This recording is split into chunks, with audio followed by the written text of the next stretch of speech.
सुनिए डॉक्टर श्याम सुंदर पराशर जी की यह अद्भुत कथा। आज की इस कथा में भक्तों सच्चिदानंद परमेश्वर की कृपा और उनकी स्तुति के बारे में बताया जाएगा। किस प्रकार से सदचित आनंद को प्राप्त करके अपने जीवन को आनंदमय किया जा सकता है। आज की इस विशेष कथा में इस माध्यम को सुने आप लोग और प्रेम से बोलिए श्री राधे राधे। श्रीमद्भागवते महामुनि कृते किं वा परैरीश्वरः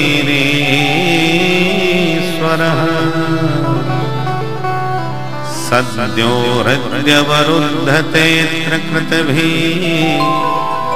शुश्रूषभिस्तत्क्षणात् निगमकल्पतरोर्गलितं फलम्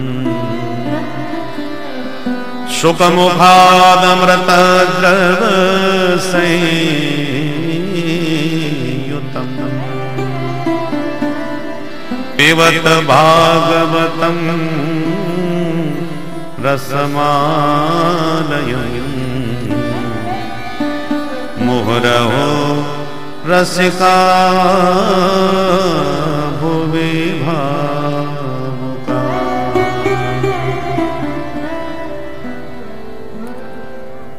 परम मंगलमय भगवत स्वरूप श्रीमद् भागवत महापुराण सप्ताह ज्ञान यज्ञ में विराजमान भगवत चरणानुरागी बंधुओं एवं भक्तिमती माताओं, कल हम सबने श्रीमद् भागवत का महात्म्य श्रवण किया। इसके श्रवण क्या क्या महत्व है, दो बातें विशेष रूप से सन्मुख आई।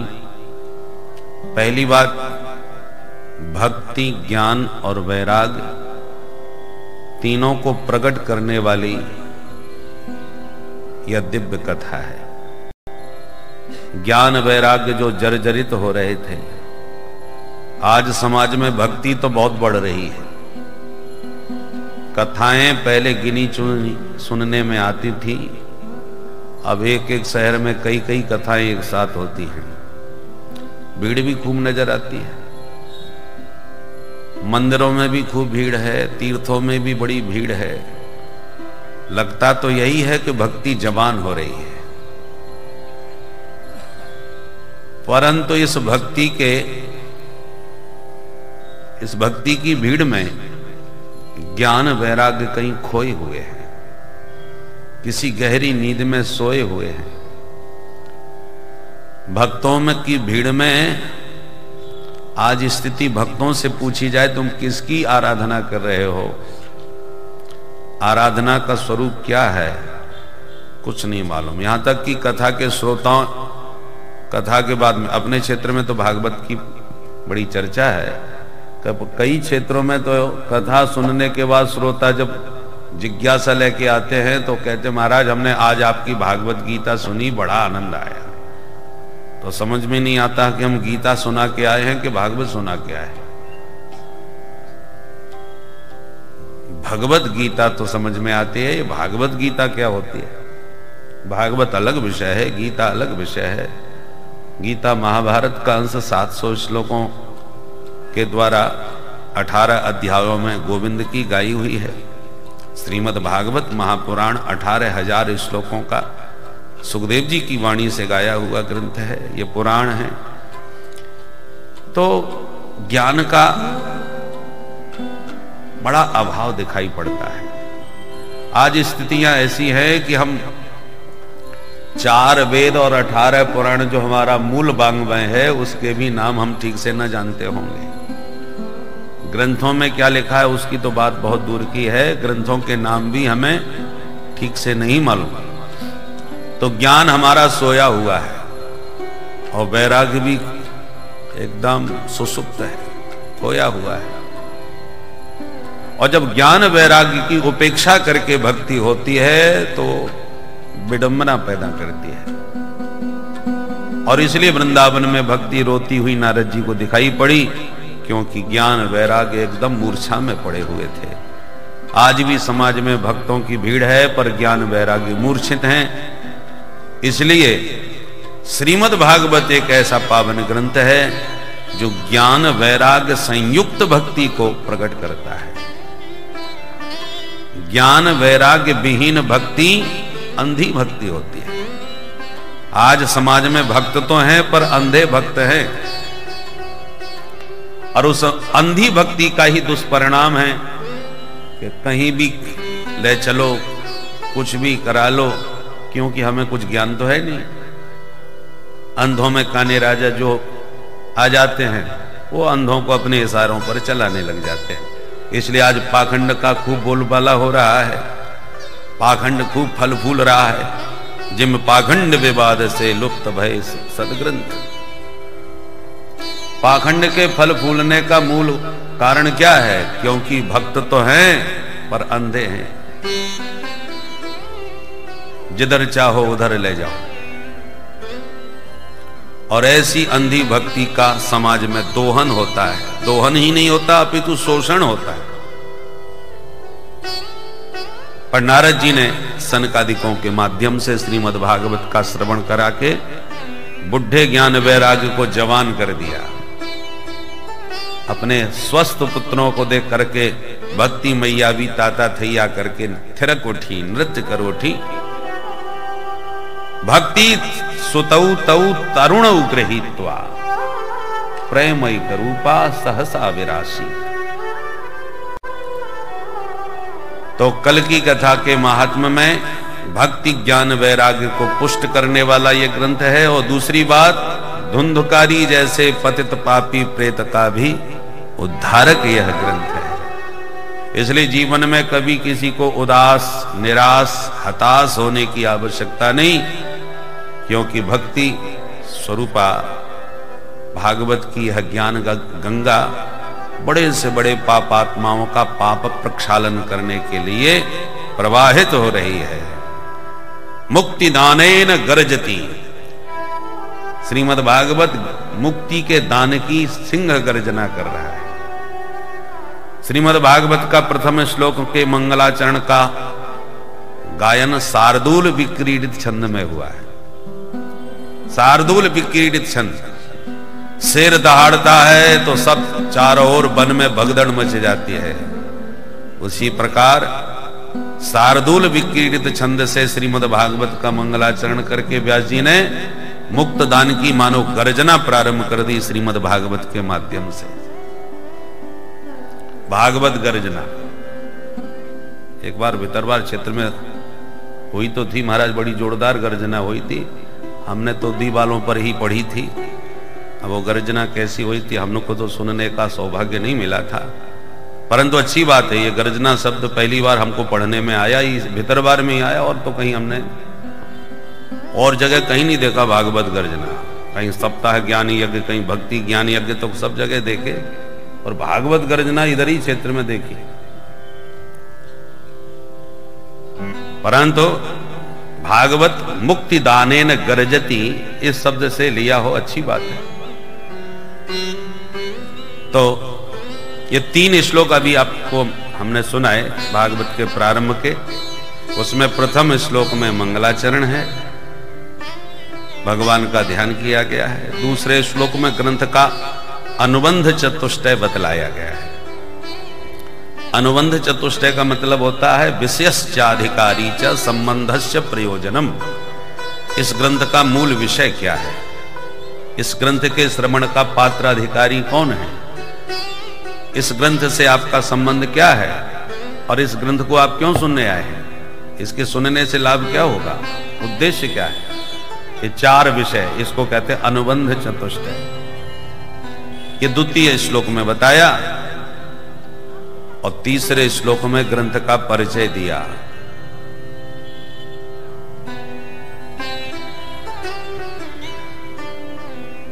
इसको एक रस रूप बतलाया। तो 3 श्लोकों में क्रमशः, प्रथम श्लोक में किम ध्येयम, दूसरे श्लोक में किम गेयम, तीसरे श्लोक में किम पेयम, किसको ध्यावें, किसको गावें और क्या पीवें। तो इन 3 श्लोकों में ध्येय, ज्ञेय और पेय व्यास जी बतला रहे हैं। तो सबसे पहले ध्येयम, किसका ध्यान कर रहे हैं? व्यास जी किसी देवता का नाम लिए बिना कहते हैं सत्यम परम धीमहि, हम तो परम सत्य का ध्यान करते हैं। अरे भाई तुम्हारा वो परम सत्य है कौन? नाम स्पष्ट लिए बिना उस परम सत्य की परिभाषा दे रहे। जन्माद्यस्य यतोऽन्वयादितरतस्, ये मंगलाचरण इतना चमत्कारी है कि आचार्यों ने इसके 100 से भी अधिक अर्थ किए हैं और विशद व्याख्या मंगलाचरण की यदि की जाए तो भागवत का सप्ताह मंगलाचरण की व्याख्या में ही पूरा हो जाए, इतनी जोरदार इसकी व्याख्या है। ब्रह्म सूत्र का द्वितीय सूत्र है जन्माद्यस्य यतः, उसी द्वितीय सूत्र से भागवत का शुभारंभ किया। व्यास जी ने संकेत दिया कि भागवत में जो भी कुछ मैं कहने जा रहा हूं सब वैदिक सूत्रों की ही व्याख्या है। सूत्र का अर्थ होता है संक्षिप्त, बहुत सारी बात थोड़े शब्दों में कह देने का नाम सूत्र है। वेदों में मंत्र भाग में तो बहुत विस्तार से वर्णन किया गया है, तो मंत्रों में जो विस्तार से वर्णन है व्यास जी ने उसे सूत्र रूप में कह दिया, उसी को ब्रह्म सूत्र कहते हैं। जन्माद्यस्य यतः, यतः यस्मात् अस्य विश्वस्य जन्म स्थिति भंगा भवन्ति, जिस परमात्मा के द्वारा इस जगत का जन्म हुआ, माने ये जगत पैदा हुआ और उसी ने जगत का पालन किया और कर रहा है, और अंत में सारा जगत उसी में समा जाएगा। जन्माद्यस्य यतः, यह सूत्र है। अब इसी की व्याख्या मंत्र भाग में या वेदों में देखा जाए, यतो वा इमानि भूतानि जायन्ते येन जातानि जीवन्ति यत्प्रयन्त्यभिसंविशन्ति, ये वेद मंत्र है। अब मंत्र में ये लंबी चौड़ी व्याख्या है और इस सारी व्याख्या को जन्माद्यस्य यतः, इतने में सारी व्याख्या आ गई। तो जिस परमात्मा ने जगत को बनाया, पालन किया और अपने में ही लय कर लेते हैं, उस परमेश्वर का हम ध्यान करते हैं। किसी ने कहा तो क्या आप सांख्यों की प्रकृति का ध्यान कर रहे हैं? व्यास जी कहते नहीं, प्रकृति तो जड़ है। अन्वयादितरतः अभिज्ञः, जो सर्वज्ञ है, परम चैतन्य है, इस जगत में अनुगत है और इस जगत से इतर भी है, जगत में समाया हुआ भी है और जगत से अलग भी है।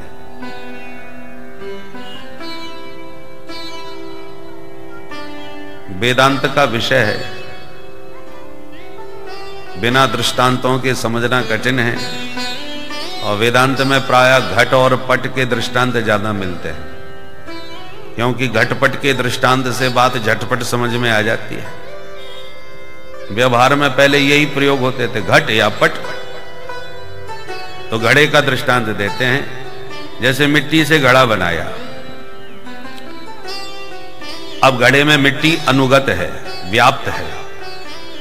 कोई कहे कि घड़े में से मिट्टी सारी निकाल दो और घड़ा घड़ा छोड़ दो, तो मिट्टी निकलने के बाद कुछ बचेगा?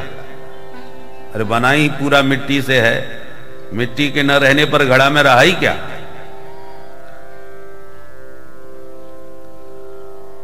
तो मिट्टी घड़े में अनुगत है, माने व्याप्त है, परंतु जितना घड़े में मिट्टी है, मिट्टी उतनी ही नहीं है, मिट्टी तो और भी ढेर सारी है।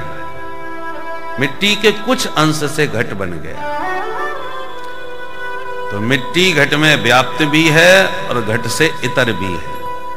ऐसी परमात्मा की एक पाद विभूति से सारा विश्व प्रपंच बना है, परंतु परमात्मा इतने ही नहीं है। एक पाद विभूति में संसार है, शेष 3 पाद विभूति सुरक्षित है। त्रिपादूर्ध्वोदयस्य पुरुषः। त्रिपाद विभूति तो भगवान की अलग है, एक पाद विभूति में ही सारा विश्व ब्रह्मांड दिखाई दे रहा है। इसलिए भगवान इसमें समाये हैं और इससे अलग भी हैं, सर्वज्ञ हैं, स्वप्रकाश हैं। जिन्होंने अपने नाभि से कमल और कमल से ब्रह्मा जी को प्रकट किया था और ब्रह्मा जी को सृष्टि के आदि में समस्त वेदों का ज्ञान कराया था, जिन वेदों के तात्पर्य को जानने में मुह्यन्ति यत सूरयः, बड़े बड़े विद्वान मोहित हो जाते हैं, वेदों के तात्पर्य को ठीक से समझ नहीं पाते। जिस परमात्मा की सत्य सत्ता के प्रभाव से ये असत जगत भी सत्यवत प्रतीत हो रहा है। जैसे भयंकर भीषण धूप में सड़क पर कभी कभी धूप के प्रभाव से पानी जैसा दिखाई पड़ने लगता है, पर पानी की बूंद भी नहीं होती। तेजो वारी मृदाम यथा, उसी प्रकार से संसार न होते हुए भी भासता है। ये माया का प्रभाव है। ऐसे उस सच्चिदानंद, जिस परमात्मा का स्वरूप ज्ञान होते ही माया का पूरा प्रभाव समाप्त हो जाता है, ऐसे उन सच्चिदानंद घन परमेश्वर का हम सब मिलकर के ध्यान करते हैं। बोल सच्चिदानंद भगवान की जय। इस ग्रंथ में मुख्य विषय है अत्र परमो धर्मः निरूप्यते। इसमें निष्कपट परम धर्म का वर्णन किया गया है। जो निर्मत्सर है वही भागवत सुनने का पात्र अधिकारी है। मात्सर्य जिसके भीतर से मर गया हो, मात्सर्य किसे कहते हैं? मत्तः अग्रे सरति इति मत्सरा। ये व्यक्ति मुझसे इतना आगे निकल गया, अब मेरा चाहे जितना खर्चा हो जाए पर इसको तो निपटा के छोड़ूंगा। तो जब आपको अपने से अधिक किसी उत्कर्ष को देख करके उसको देखकर जलन होने लगे तो जान लो आपके भीतर मच्छर घुस गया। बाहर के मच्छरों से बचने के लिए तो मच्छरदानी में घुस जाओ, ये भीतर जो मच्छर घुसे बैठे हैं इनको मारना बड़ा मुश्किल है। इसलिए निर्मत्सर होकर के जो सुनेंगे उन्हीं को यह रस लाभान्वित करेगा। और बहुत से लोग तो भागवती इसी चक्कर में कराते हैं। और ऐसा उन्होंने बड़ी जोरदार कथा कराई, हेलीकॉप्टर से फूलों की बरसात कराई, कुछ भी हो जाए, खेत बिक जाए पर उससे तगड़ी करके दिखानी है। तो मतलब यह है कि कथा करा रहे हो वो तो अच्छी बात है, पर उनको नीचा दिखाने के लिए करा रहे हो, ये गड़बड़ है। इसी का नाम मात्सर्य है। ये बीमारी बड़े लोगों में ज्यादा पाई जाती है। गरीब किसी से क्या मात्सर्य करेगा? जो अपने को कुछ मानता है उसी को ये मच्छर काटता है। कल तक तो हमारा ही नाम था, अब देखो आजकल ये बहुत उड़ने लगा है, अब हमको कोई पूछे ही नहीं रहा ठीक से। जब तुलसीदास बाबा का बहुत नाम हो गया काशी में, काशी के बड़े बड़े पंडित उनके वैदुष्य का लोहा मान गए। बाबा विश्वनाथ जी ने भी टिप्पणी कर दी रामचरितमानस के ऊपर, सत्यम शिवम सुंदरम। मधुसूदन सरस्वती जैसे कट्टर अद्वैतवादी सन्यासी ने भी रामचरितमानस पर टिप्पणी कर दी। आनंद कानने यस्मिन् जंगमस्तुलसी तरु कविता मंजरी भाति राम भ्रमर भूषितः। ये मधुसूदन सरस्वती जी की टिप्पणी है रामचरितमानस के ऊपर कि इस काशी के कानन में, उपवन में तुलसीदास गोस्वामी जी महाराज जैसा तुलसी का तरुवर पौधा प्रकट हुआ है। और तुलसीदास जी की जो कविता है रामचरितमानस, ये मंजरी है। तुलसी के पौधे में मंजरी होती है ना, मंजरी ठाकुर जी को बहुत प्रिय है। तो गोस्वामी तुलसीदास जी तो तरुवर हैं, तुलसी का पौधा, इनकी कविता उसकी मंजरी है। और राम जी महाराज स्वयं भौरा बन करके इस मंजरी पर मंडरा रहे हैं। राम भ्रमर भूषित। इसको सुन करके तो सब विद्वानों के मुंह बंद हो गए, जो टीका टिप्पणी कर रहे थे गोस्वामी जी के ऊपर, सब की बोलती बंद हो गई। ऐसी प्रतिष्ठा गोस्वामी जी की काशी में जम गई। तो काशी के जो सबसे टॉप के विद्वान थे वो चेला बन गए गोस्वामी जी के, शिष्य बन गए और चरण दबाने लगे। ऐसी गजब की सेवा करी कि एक दिन गोस्वामी जी गदगद हो गए अपने चेला से, जो विद्वान महाशय थे। खुश होकर के बोले, भाई तुम हमारी बड़ी जोरदार सेवा कर रहे हो, आज हमारा मन है कि तुम हमसे कुछ मांग लो, बोलो क्या चाहिए। तो विद्वान महाशय हाथ जोड़ के बोले, गुरुजी नाराज मत होना, मैं मांग लूं? बोले हाँ मांगो। बोले यही मांगता हूं कि आप काशी छोड़ के चले जाओ। वो स्वामी जी बड़े हैरान हो गए, भैया काशी में हमारे रहने से तुम्हें क्या कष्ट है, हमें क्यों भगाना चाहते हो? तो वे बोले, महाराज जब तक आप नहीं आए थे तब तक हम ही छाए थे इस पूरी काशी में, आपके आते ही कोई हमें पूछने वाला नहीं। महाराज जी, गुरुजी आप तो दुनिया में जहां जाओगे वहीं छा जाओगे, विद्वान हो, महापुरुष हो, संत हो, पर हमारी जमी जमाई दुकान का को उखाड़ रहे हो, इसलिए आप पधारो तो हमारी बात बन जाए। गोस्वामी जी बोले, भैया अब मन में सोच रहे, देखो तो कैसा विचित्र संसार है, चेला मेरा बन गया, दिन रात पैर दबा रहा है, सेवा कर रहा है और चाह रहा है कि हम भग जाए। तब हमारे रहने से किसी को इतना कष्ट है तो हम अभी भग जाते। बाबा ठहरे, महात्मा थे, रात में उठ के चल दिए, सवेरे की प्रतीक्षा ही नहीं करी। गोस्वामी जी उठ के चल दिए, नहीं रही। और जैसे उठ के गए वो पंडित जी को चैन की नींद आई, चलो अब मामला ठीक है। और जैसे ही सोए कि विश्वनाथ भगवान गला दबा करके रात में ही उनकी छाती पे चढ़ गए। बोले, दुष्ट कहीं के, तेरे कारण मेरा परम भक्त परम वैष्णव मेरी नगरी को छोड़ के जा रहा है, जल्दी से उन्हें पकड़ के ला, यदि वो नहीं आए तो तेरा गला मैं दबाता हूं। वो चिल्ला करके एकदम नींद खुल गई उसकी, घबरा गया, अरे राम राम, भगवान विश्वनाथ ने मुझे संकेत दिया है, सचमुच नहीं छोड़ेंगे। सो भागा तुरंत, रात में भाग करके गोस्वामी जी को ढूंढ के पकड़ के चरणों में गिरा। बोले, महाराज क्षमा कीजिए, चलिए। क्यों, क्या हो गया? अरे विश्वनाथ भगवान मेरे प्राण ले लेंगे यदि आप नहीं गए तो, उन्होंने मुझे चेतावनी दी है। बड़ी मुश्किल से पकड़ के लाया। तो कहने का मतलब ये मात्सर्य बड़ा भयंकर होता है। जहां किसी की प्रशंसा, प्रतिष्ठा, कीर्ति देखी कि बस चुभन होने लगी कि आजकल इसकी बड़ी चर्चा है, अब इसको बदनाम कैसे किया जाए, इसको कैसे गिराया जाए।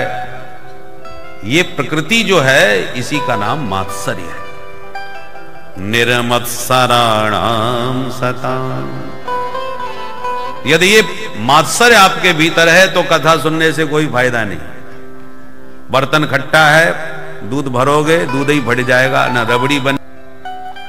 निर्मत्सर होकर के सुनोगे तो आनंद आएगा।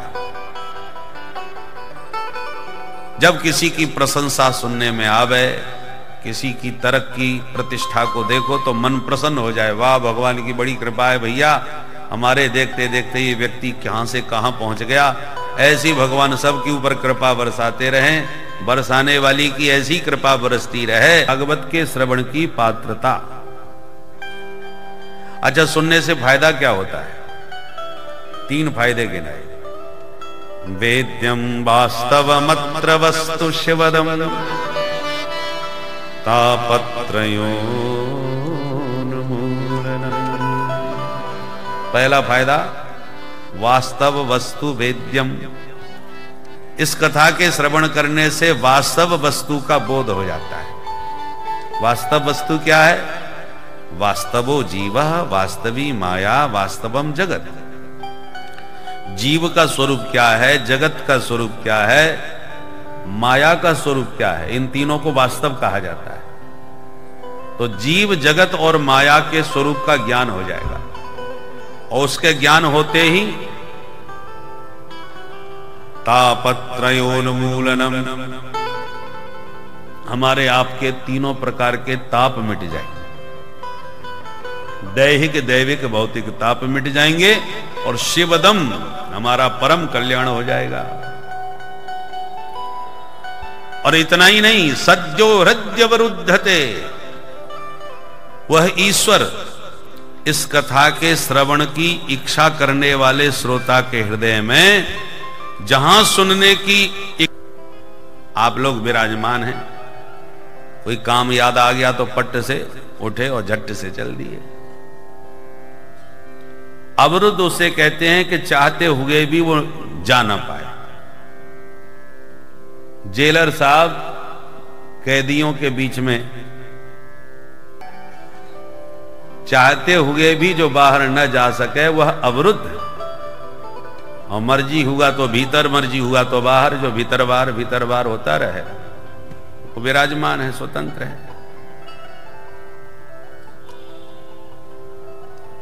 तो ये टेढ़ी टांग वाले कृष्ण कन्हैया जल्दी तो किसी के भीतर घुसते नहीं, और इनका मन यदि आ गया, इनको किसी का हृदय भा गया और ये कहीं जाकर के भीतर अड़ के गड़े नहीं। जैसे कि एक बार देवर्षि नारद जी घूमते हुए वृंदावन पहुंचे, तो वृंदावन में क्या देखा कि एक नई बहुरिया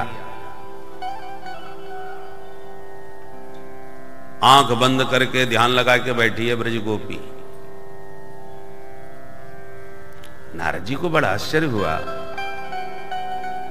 कि बड़े बड़े सिद्ध संतों को समाधि लगाते तो बहुत देखा जंगलों में, पर ये ग्वालिनी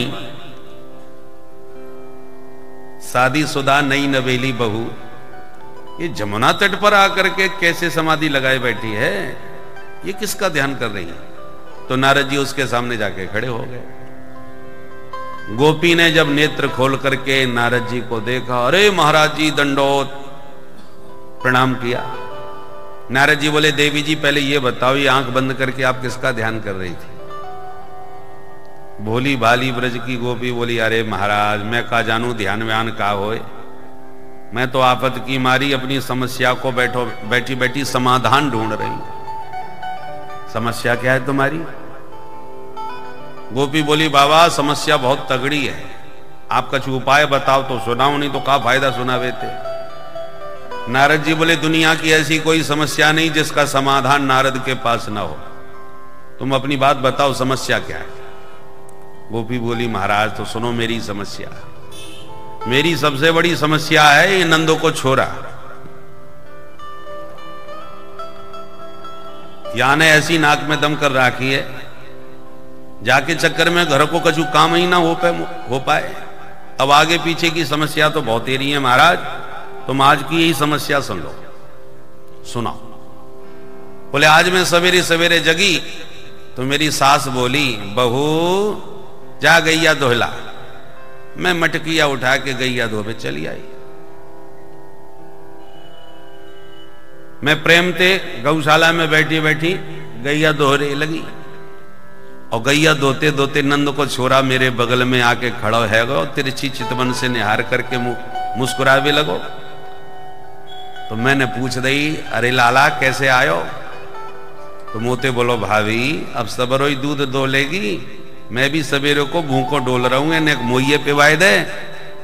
मैं बोली, अरे कन्हैया तू भूखो है, चल आ मेरे पास, धारोष्ण दुग्ध पिवाऊंगी, ताजी ताजी दूध की धारा।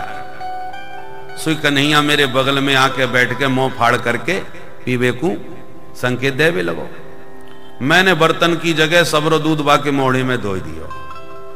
मैं धोती गई, वो गटागट पी तो गयो, और इतने में पीछे से मेरी सास आएगी। सास जब चिल्ला के पड़ी, हे बहू तेने सत्यानाश कर दियो, बाबरी भांग पी के डोले, सबरो दूध गिराई दियो। जब सास चिल्ला के पड़ी तो मुंह को होश आयो कि सचमुच सबरो दूध धरती में पड़ो भयो, यहां तो कोई नंद को छोरा ना है। मैं बोली, हे भगवान ये कितकू भाग गयो? मैं चारों तरफ देखी, नंद को छोरा कहीं ना आए, दूध सब धरती में। मेरी सास ने सवेरे सवेरे 50 गारी सुनाई। मती मारी गई है कि भांग पी के सवेरे सवेरे घूमे, बर्तन सामने धर रहा को है, बगल में गैया दो रही है। अब मैं का कहती, सुननी पड़ी। अंत में सास झल्ला के बोली, अब आंखें फाड़ के मेरा मौका देख रही है, जा जल्दी से धान कूट ले, मुंह को भात बनाना है।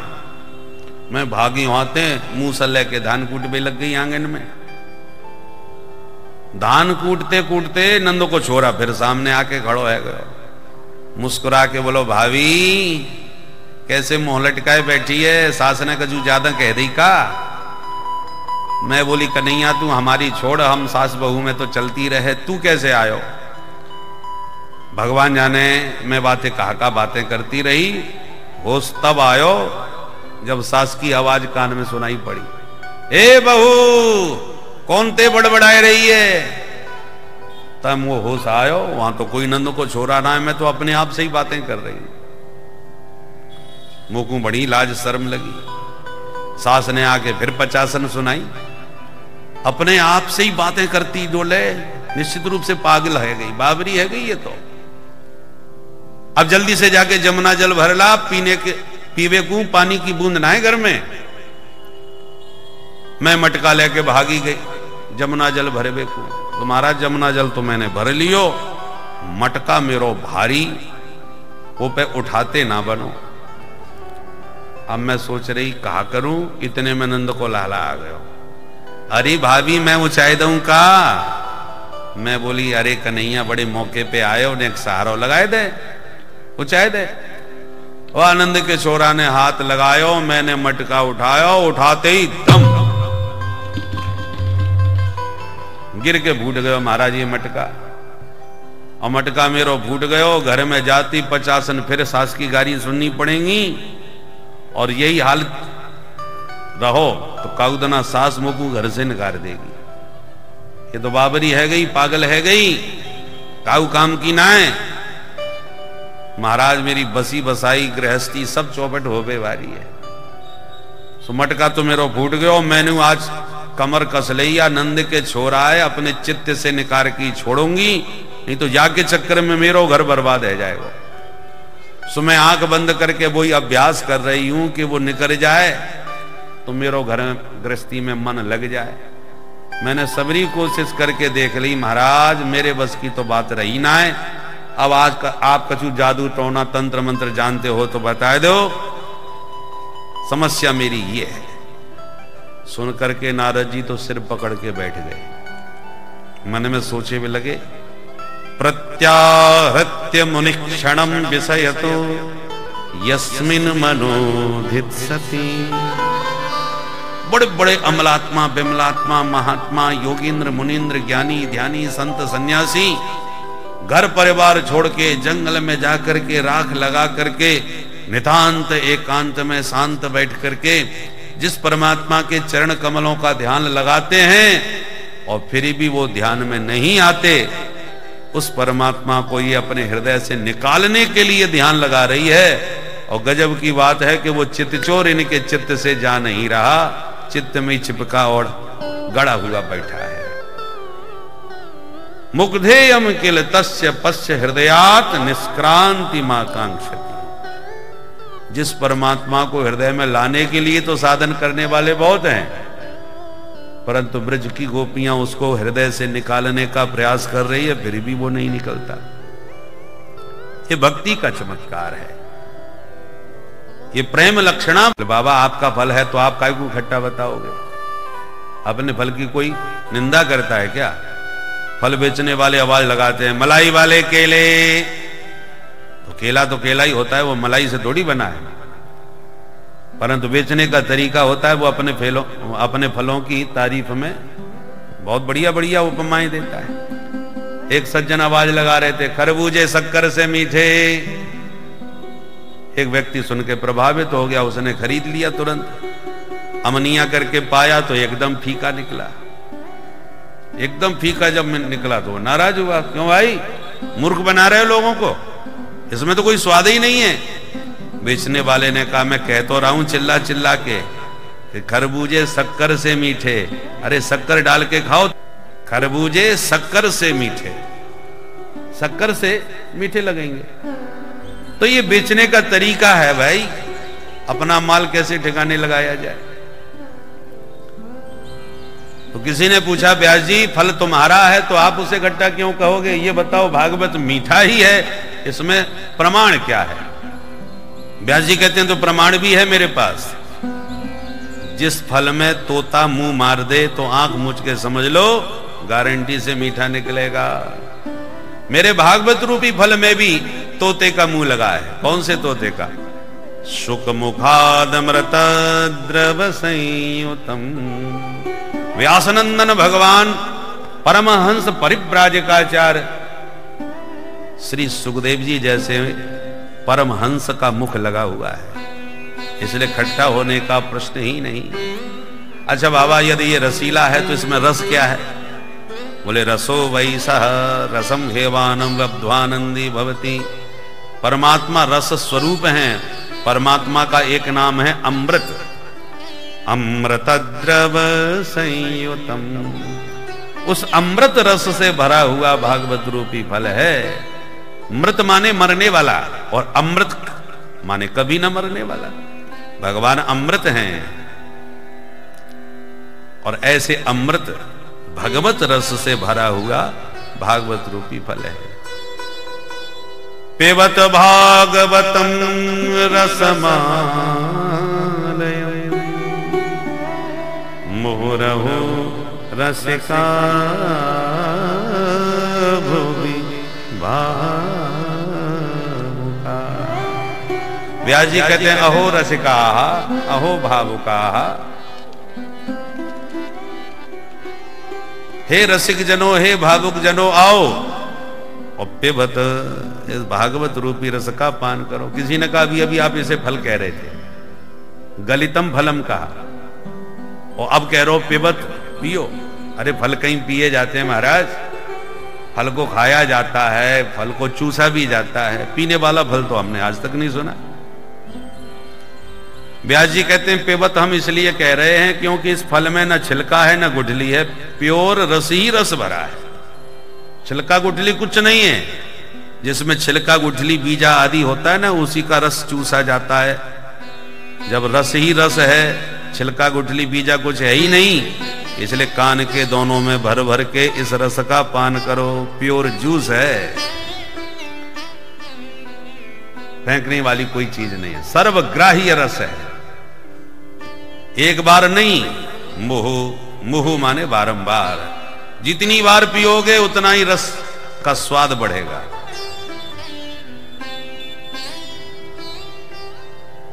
अरे इसको इतना पियो, इतनी बार पियो कि ये व्यसन बन जाए, छुड़ाने पर भी छूटे नहीं। पीने वाले अच्छी तरह जानते ही होंगे, पहली बार में कोई एकदम नहीं पी सकता, पहले तो एक ढक्कन ही पीना पड़ता है।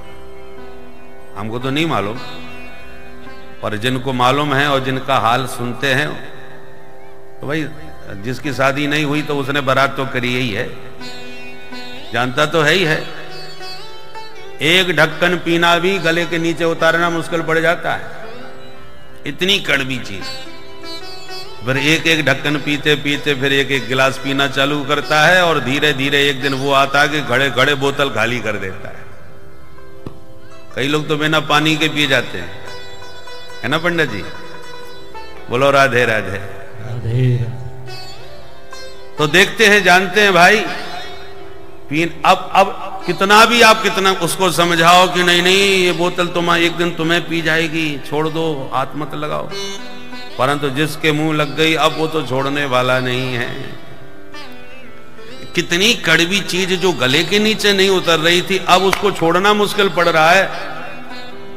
तो जब ऐसी कड़वी वस्तु भी व्यक्ति को अपना गुलाम बना लेती है, अपने अधीन कर लेती है, तो ये तो अमृत द्रव संयुतम, ये तो अमृत से भी मधुर मधुर रस है। एक बार पियोगे तो उतना समझ में नहीं आएगा, पीते जाओ, इसको व्यसन बना लोगे तो फिर एक दिन वो आएगा कि तुम खुद ही भी छोड़ना चाहो तो नहीं छोड़ पाओगे। जहां पता चला कि कथा हो रही है तो कौन कह रहा है, कौन कहलवा रहा है, कोई लेना देना नहीं। चिट्ठी आई है कि नहीं, टेलीफोन किया था कि नहीं, कोई मतलब नहीं, बस भागते हैं। धावंती रसलम पटा, रसिक लोग तो दौड़ दौड़ के आते हैं, चिट्ठी काट के चक्कर में नहीं पड़ते। चिट्ठी पर आने वाले ये तो व्यवहारी लोग होते हैं ना, अरे साहब उनकी चिट्ठी आई है, एक दिन हाजिरी लगाए आए। उनका संबंध व्यवहार से होता है, आयोजक से होता है। किंतु जो बिन बुलाए केवल कथा सुनने की भावना से आते हैं, वे कथा के रसिक होते हैं। इसलिए हे रसिको, आओ और इस भागवत रस का निरंतर पान करो। बोलो भागवत भगवान की जय। तो नैमिषारण्य की पुण्य भूमि में सूत जी 88,000 ऋषियों को यह रसपान करा रहे हैं। सौनक जी ने प्रथम अध्याय में 6 प्रश्न पूछे। पहला प्रश्न, जीव मात्र का कल्याण कैसे हो गए, क्योंकि घोर कलयुग आ गया है, लोगों की बुद्धि कम है और भाग्य भी कमजोर है। भाग्य मंद हो और बुद्धि तेज हो तो बुद्धि बल से व्यक्ति काम कर लेगा, निर्वाह कर लेगा, और बुद्धि कमजोर हो और भाग्य तेज हो तो भाग्य के भरोसे गुजारा हो जाएगा। भले मुख्यमंत्री बन जाती हैं, भले ही शिक्षा का कुछ भी ज्ञान न हो। मंदा सुमंद मतयो मंद भाग्यायुपद्रुता, जिसकी बुद्धि और भाग्य दोनों मंद हैं, ऐसे बेचारे कलिमल ग्रसित प्राणियों का कैसे कल्याण होगा। पहला प्रश्न। दूसरा प्रश्न हमारे तीसरा प्रश्न, जिस परमात्मा के संकल्प से संसार बन जाता है और वक्र भ्रकुटी से लय हो जाता है, भ्रकुटी विलास सृष्टि लय होई, ऐसा सामर्थ्यवान परमात्मा अवतार क्यों लेता है? उसको जगत में पैदा होने की क्या जरूरत पड़ती है? अवतार का उद्देश्य क्या है? चौथा प्रश्न, अवतार लिए तो भगवान ने कितने अवतार लिए, कहां कहां भगवान के अवतार हुए? क्योंकि आजकल आए दिन नए नए भगवान पैदा हो रहे हैं, तो अवतार कितने हुए? पांचवा प्रश्न, भगवान ने अवतार लेके क्या क्या लीलाएं करी, उनके लीला चरित्रों को बताइए। और छठवां प्रश्न, धर्म किसकी शरण में जाता है? ये 6 प्रश्न है। इन 6 प्रश्नों को सुनकर सूत जी बड़े गदगद हो गए और बोले, महात्मा हो, तुम सबने लोक मंगल की भावना से बहुत जोरदार प्रश्न पूछे हैं।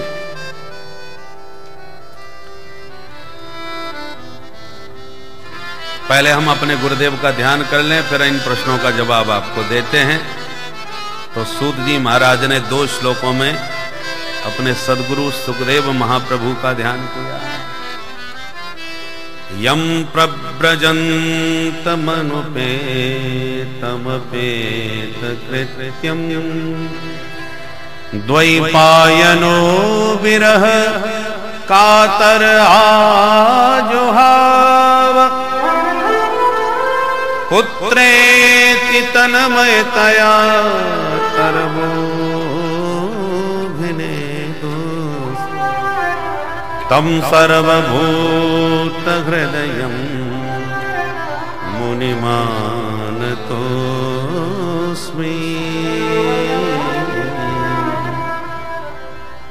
यस्वानुभावमखिलश्रुतिसारमेकम् अध्यात्मदीपमतितितीर्षितान्तमोऽन्धम् संसारिणां करुणया पुराणगुह्यम्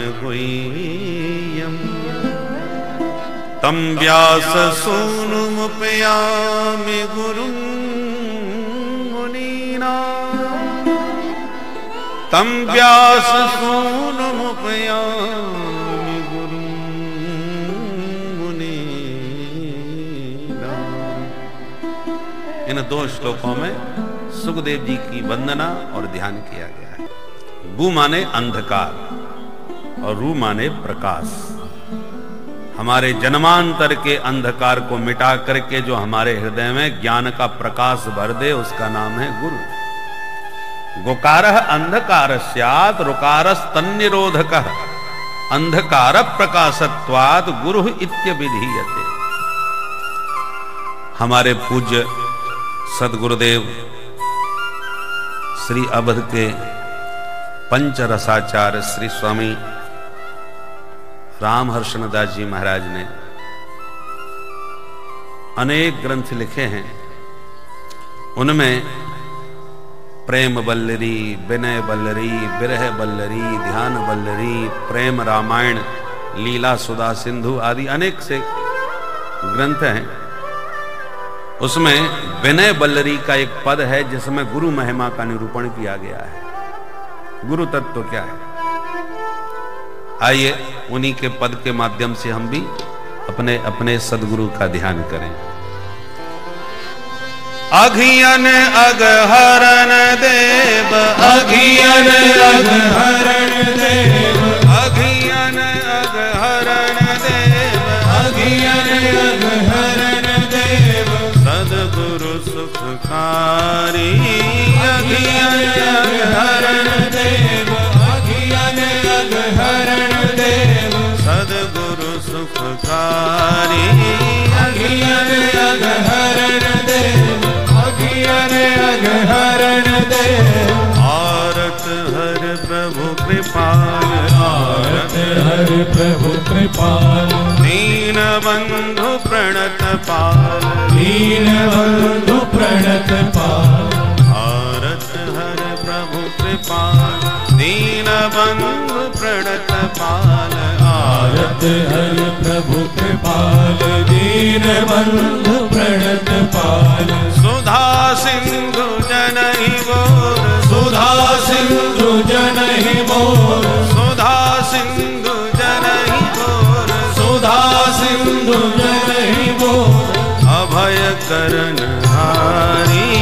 अघियन अघहरण देव, अघियन अघहरण देव, सद्गुरु सुखकारी।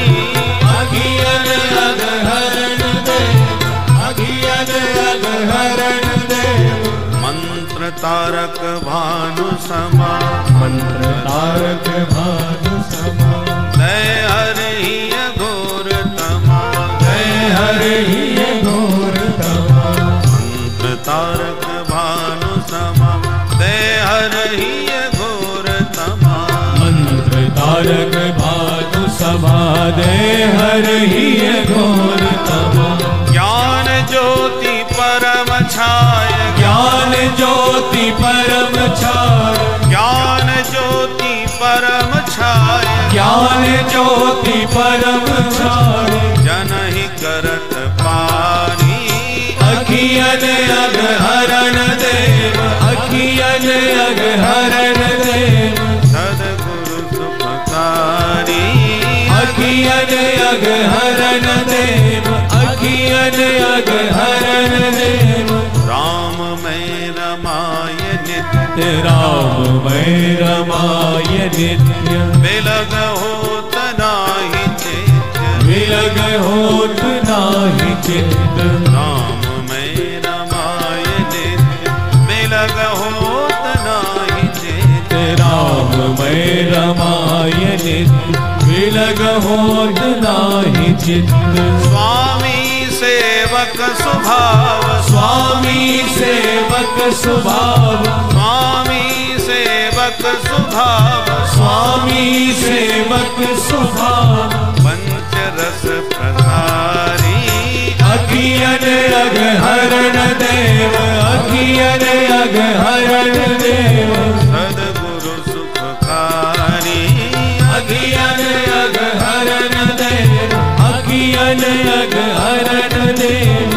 झरना झर झरत झार, झरना झर झरत झार। हृदय बीच रस सुखार, हृदय बीच रस सुखार। झरना झर झरत झार, हृदय बीच सुखार झरना जर झरत जान हृदय बीज रस सुखार श्री हर्षण ही हरणहार श्री हर्षण ही हरणहार श्री हर्षण ही हरणहार हर्षण ही हरणहार हर्षण ही हरणहार श्री हर्षण ही हरणहार गुरु पर सब बारी अखियन अग हरण देव अखियन अग हरण देव सदगुरु सुखकारी अखियन अग हरण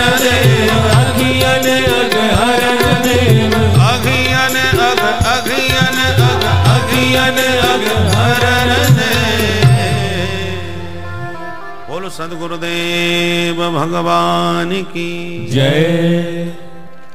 अघों का हरण करने वाले, तारक मंत्र दे करके भव सागर से तारने वाले मंत्रदाता सदगुरु, जो हमारे मन को राम जी में ऐसा रमा देते हैं कि बिलग होत नाए चित्ते।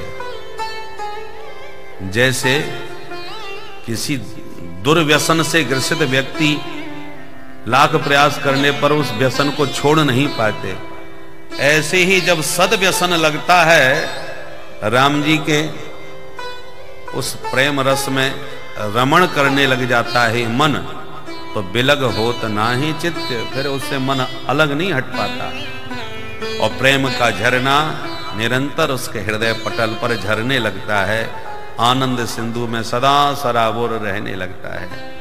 तो हमारे हृदय में प्रेम का झरना भर देने वाले, हमें भव सागर से तारक मंत्र दे करके तारने वाले सदगुरुदेव के श्री चरणों में बारंबार प्रणाम। बोलो सदगुरुदेव भगवान। खाने पीने सोने के लिए नहीं मिला है, ये तो आप हर योनि में, पशु पक्षी कीट पतंग आदि की योनि में भी भोग कर सकते हैं। मनुष्य जीवन का मुख्य उद्देश्य है जीवस्य तत्व जिज्ञासा। उस परम तत्व को जानो जिसको जानने के बाद कुछ जानना शेष नहीं रहता, जिसको जानने के बाद आना जाना ही नहीं रहता। वो तत्व क्या है? जिसको जानते हृदय की सारी ग्रंथियां खुल जाती हैं, मन के संशय भ्रम मिट जाते हैं, सभी कर्म बंधनों से जीव का छुटकारा हो जाता है।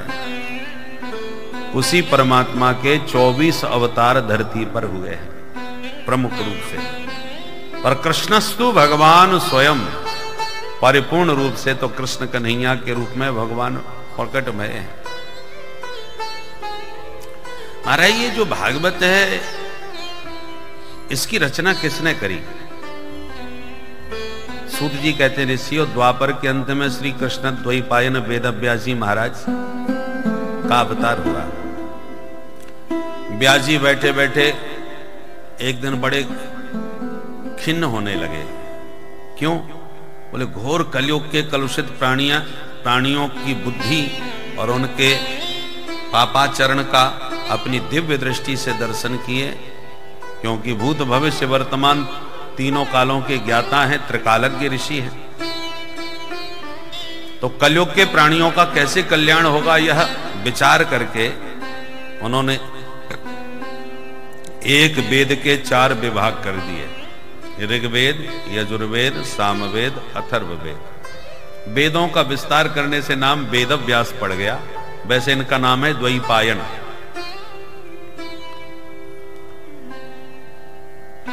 फिर भी मन को संतोष नहीं मिला, क्योंकि वेद की भाषा थोड़ी जटिल है, कठिन है, लोग समझ नहीं पाते। वेद भगवान कहते कुछ है, मतलब कुछ और ही निकलता है। जैसे गांव में एक जमींदार साहब थे, उनका बड़ा रुतबा था, पर आदत पड़ गई चावलों का माड़ पीने की। आजकल तो कुकर का जमाना आ गया, पहले तो जब चावल सिद्ध किए जाते थे तो चावलों का पानी ऐसे ही बहा देते थे। ठाकुर साहब उसे बड़ी चाय की तरह फूंक फूंक के पीते थे, गर्मा गर्म, उन्हें बड़ा स्वाद आता। तो अपना अपना स्वाद है, पर छुप के पीते थे, किसी को पता नहीं चले, नहीं तो लोग मेरा मजाक उड़ावेंगे। अब एक दिन घर में मीटिंग चल रही थी, बड़े बड़े उद्योगपति लोग आए हुए थे, ठाकुर साहब से चर्चा कर रहे थे। उधर उनकी श्रीमती जी ने गर्मा गर्म माड़ निकाल के काट के कठौता में धर दिया। बेटे से कहा जल्दी बुला के लाओ, नहीं ठंडा हो जाएगा, फटाफट आके पी जाए।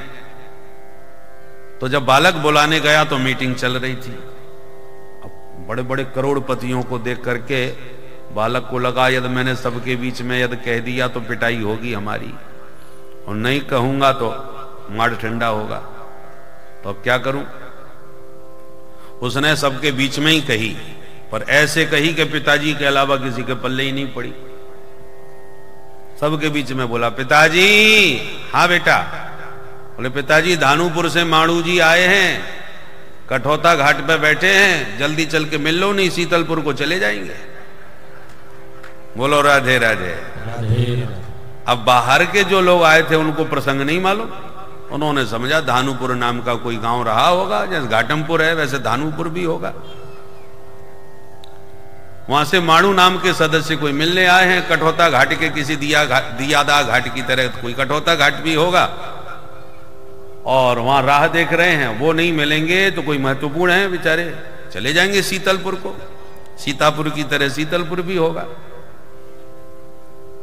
तो सुनने वाले जिनको नहीं मालूम कि क्या मामला है वो तो ऐसे उल्टा सीधा अर्थ करते रहे, पर असली मतलब ठाकुर साहब तुरंत समझ गए कि धान से उत्पन्न चावलों का माड़ निकला, कठौता में धरा है, फटाफट पी लो नहीं तो ठंडा हो जाएगा। शब्द वही है, पर इतने लोगों में असली अर्थ केवल ठाकुर साहब ही जाने।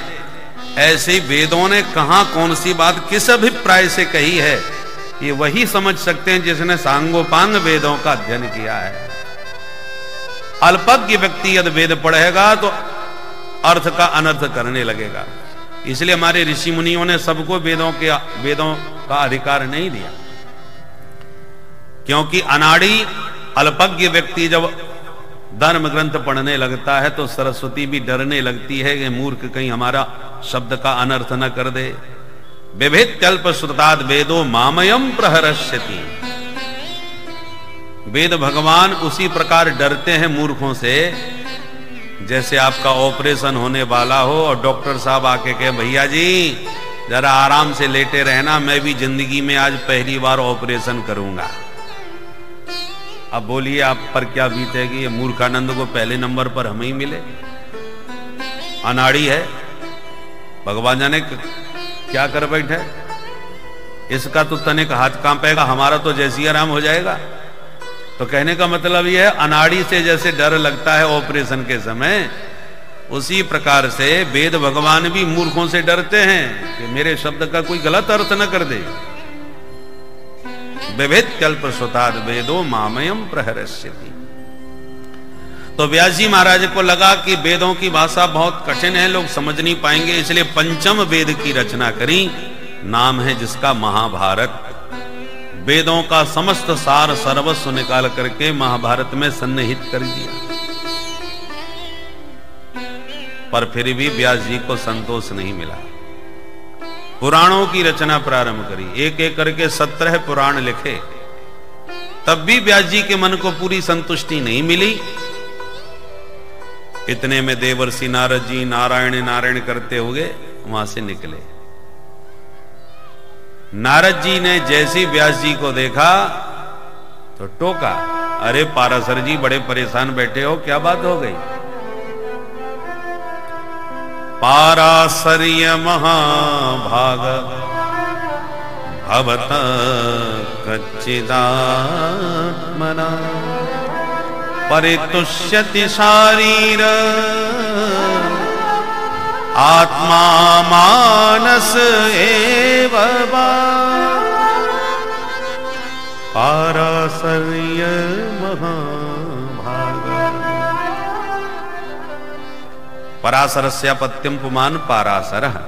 पराशर ऋषि के जो पुत्र हैं उनका नाम पाराशर। तो पराशरात्मज हैं व्यास जी महाराज। पराशर ऋषि के द्वारा सत्यवती के गर्भ से इनका प्राकट्य हुआ है।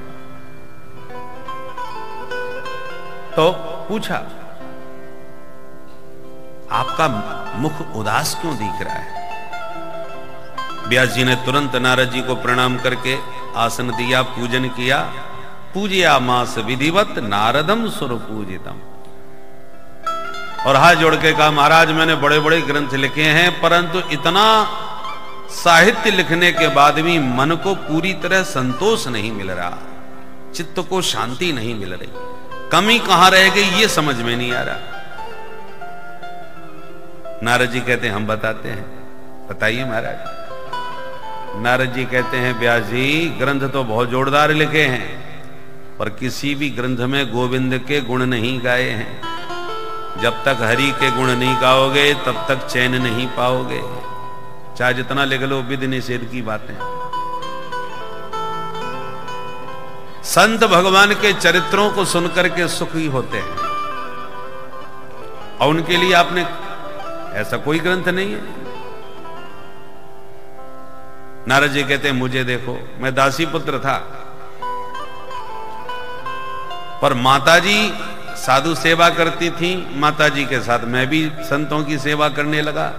संतों की सेवा करते करते उनका शीत प्रसाद पाते पाते बुद्धि शुद्ध हो गई, भगवत प्रेम जाग गया, और उन्हीं संतों के आशीर्वाद से वो दासी पुत्र नारद इस जन्म में ब्रह्मा का पुत्र बन के पैदा हुआ हूं। ये संतों का आशीर्वाद। और एक दिन में पूर्व जन्म के संस्कारों से भगवान का प्रेमी तो बनी गया था, संतों के आशीर्वाद से। एक दिन प्रेम उमड़ पड़ा और मैंने नाच नाच के खूब कीर्तन किया,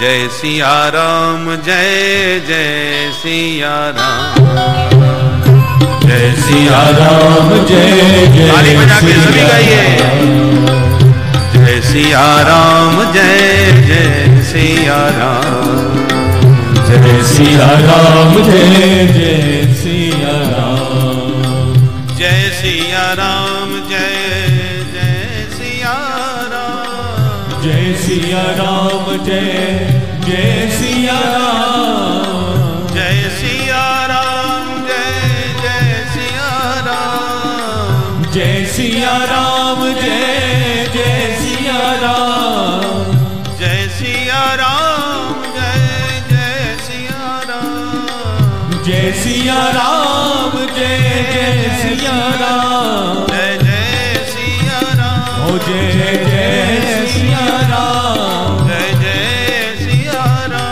जय जय सिया राम, जय जय सिया राम, जय जय सिया राम, जय जय सिया राम, जय जय सिया राम, जय सिया राम जय जय सिया राम, जय सिया राम जय सिया राम, जय सिया राम जय जय सिया राम, जय सिया राम जय जय सिया राम, जय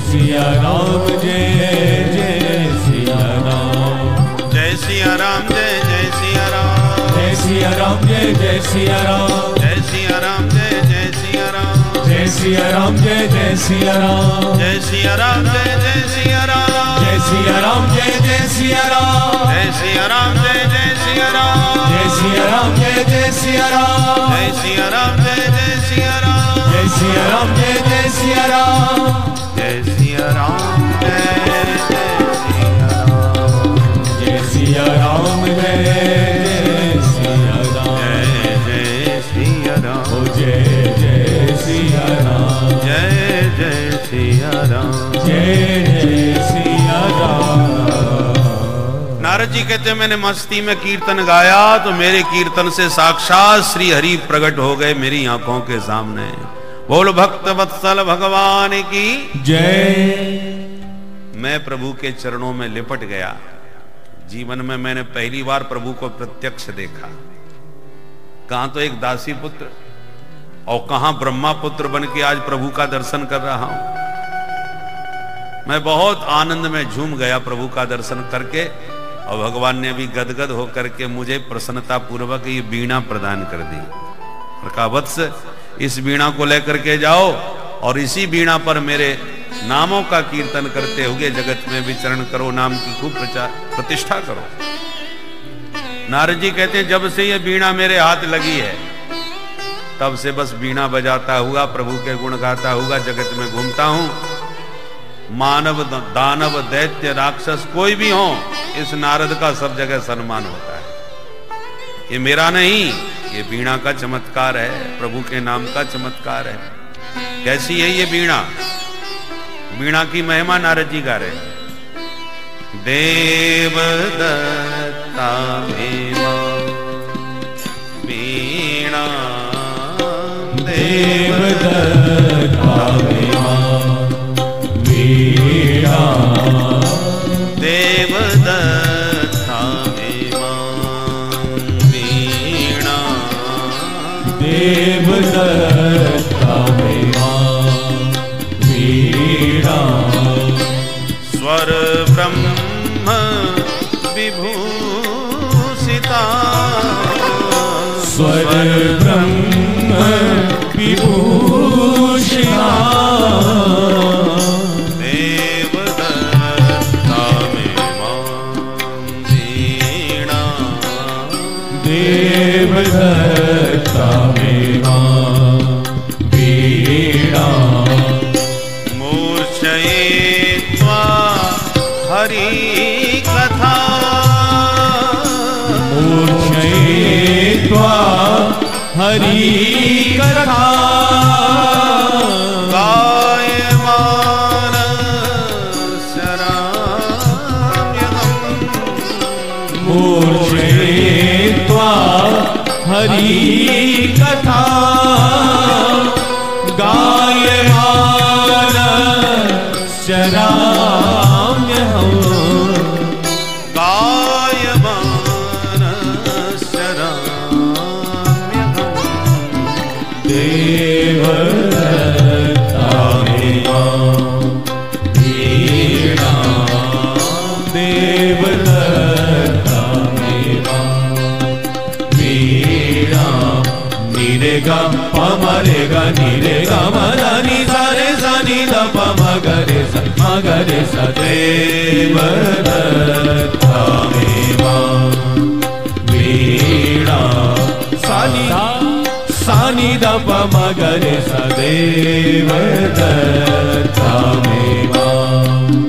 वीणा, सानी दानी द पद पम निरे स, देवदत्ता वीणा, निरेगा पमरेगा निरेगा मदानी सारे सानी द पमगरे स मगरे स, सा सानी द पमगरे स, सानी दानी द पद पम निरे स, देवदत्ता वीणा, मूर्छयित्वा हरि कथा, मूर्छयित्वा हरि कथा, मूर्छयित्वा निरेगा गमद मद सा सा, मूर्छयित्वा सा सा गमद नि सा गमद नि सा गमद नि सा सा सा, मूर्छयित्वा हरि कथा, गायमान शराम्यहम्, मूर्छयित्वा हरि कथा, गायमानश्चराम्यहम्,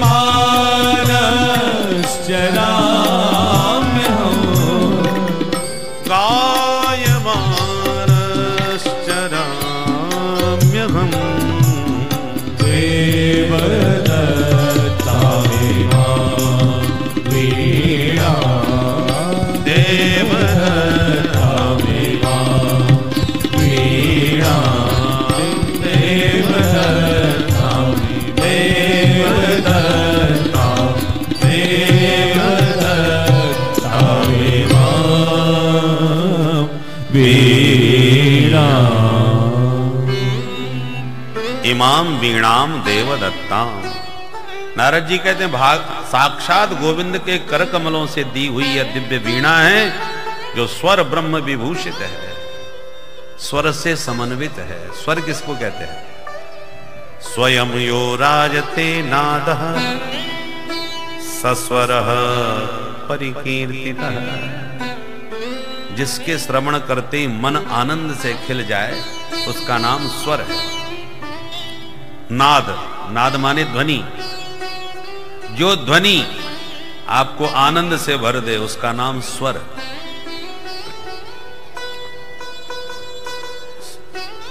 और इसमें ई और लगा दो, ई स्वर, वही ईश्वर। स्वर भी समाया है, ईश्वर भी समाया हुआ है। स्वयं यो राजते नादः सस्वरः परिकीर्तितः। स्वरस्य निखिलैः व्याप्तं तद विज्ञेयं पृथक् पृथक्। स्वर सर्वत्र प्रकृति में समाया हुआ है, फिर भी ऋषियों ने रिसर्च करके संगीत के मुख्य रूप से 7 स्वर प्रकट किए। इन 7 स्वरों के नाम हैं षडज, ऋषभ, गंधार, मध्यम, पंचम, धैवत और निषाद। ये संगीत के 5 स्वर हैं। इन्हीं को संक्षिप्त में सारेगामा पधनी कहा जाता है। ये कहां से उत्पन्न हुए? सबसे पहला जो षडज है संगीत का स, ये मोर की आवाज से प्रकट हुआ। षडजम बदेद मयूरो ही ऋषभम चातको बदेत। संगीत का दूसरा स्वर है रे, ऋषभ। इसकी उत्पत्ति चातक पक्षी की आवाज से हुई। अजा बदति गंधारम, अजा माने बकरी, बकरी की आवाज से तीसरा स्वर प्रकट हुआ संगीत का, जिसका नाम है गंधार। क्रौंचो बदति मध्यमम, क्रौंच पक्षी की आवाज से मध्यम स्वर की उत्पत्ति हुई। पुष्प साधारणे काले कोकिलः पंचमो बदेत। पंचम स्वर है, इसमें कोयल बोलती है। दर्दुरो धैवतम चेव निषादम च बदेत गजः। दादुर माने मेढक, मेढक की आवाज से छठवां स्वर धैवत प्रकट हुआ।